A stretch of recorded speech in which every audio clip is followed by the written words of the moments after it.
until we want good for mankind, including those who have harmed us, because especially if they've done it in ignorance.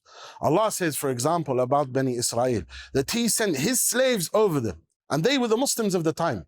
Even they entered into their masajid and spoiled it because they were not doing what they were supposed to be doing. Min kasabat aydina. If we were looking at ourselves now as an ummah, where have we been for mankind the last 1,000 years? And of course, there are great efforts by individuals here and there, and you've got the likes of Salahuddin al-Ayyubi, who influenced adab in these lands that we live in today, that the English manners, a lot of it come from Salahuddin.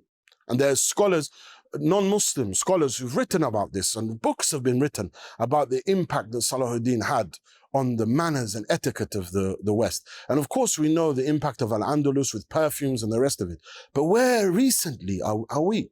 And until, look, for me, I suppose what I want to inculcate as well in the masses of the people, you're wanting good for them is a big part of that change. The idea that some people have, and it is regrettably the case, that some people have the notion that these people have already rejected. They are rejectors because of what they were born as. The color of skin means that they are not pure. I'll give you an example. There was a sister, a revert in Scotland. May Allah bless her, and at the time she was struggling because she had to take off the hijab because of attacks at the time she was struggling from non-Muslims at the time. May Allah guide them. And she said that she was working in a place with someone from a particular background I won't mention.